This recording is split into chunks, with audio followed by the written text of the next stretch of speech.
নমস্কার বন্ধুরা, এখন আমি পৌঁছে গেছি শরৎচন্দ্রের বাড়ি। এটা হুগলি জেলায় অবস্থিত। আপনারা আসতেই পারেন, স্টেশন থেকে টোটো বা অটো পেয়ে যাবেন। তবে একটু বার্গেনিং করতেই হবে। বার্গেনিং করবেন, দেখবেন অনেক সস্তায় পাবে। এরপর আমার সঙ্গে আসুন, কি কি আছে এখানে আমরা ঘুরে দেখি। এটা হলো শরৎচন্দ্রের পৈতৃক ভিটে।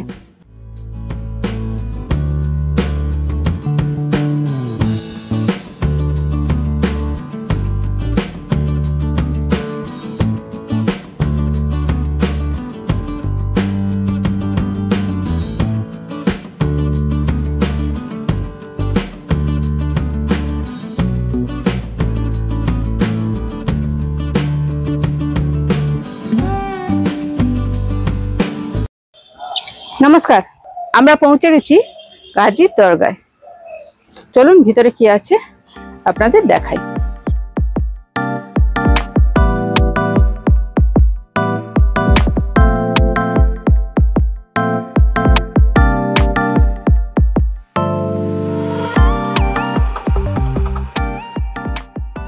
আমরা যখন দরগা দেখতে আসছিলাম, আমাদের টোটো আসছিল পুরো গঙ্গার ধার দিয়ে। কি অপরূপ দৃশ্য! গঙ্গা না, সরি, এটা হুগলি নদী। দেখুন, এই পিছনেই হুগলি নদী আর সামনে হচ্ছে দরগা। হুগলি নদীতে লঞ্চ ঢুকেছে। জানি না যদিও এই নদীর লঞ্চটা কোথায় যাবে। টাটা।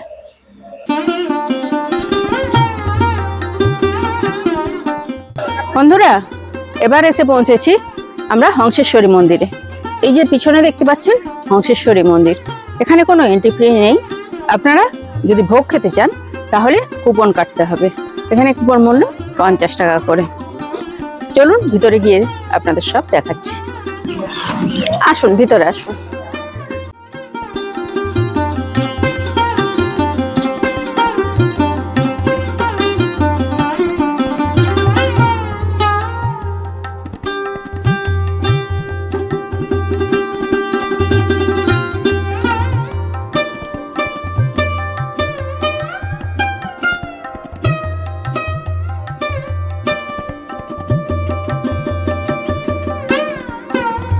আমরা নিয়ে নিয়েছি অন্নভোগ।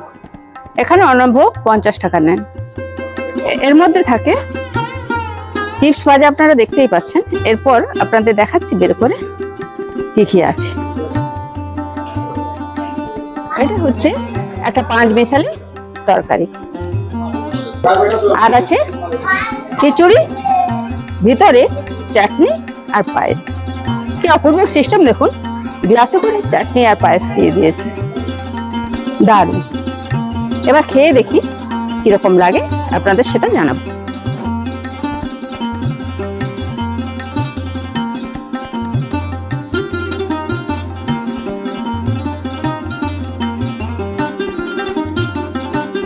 হ্যাঁ, প্রসাদের কোয়ালিটি খুব সুন্দর, খুব ভালো।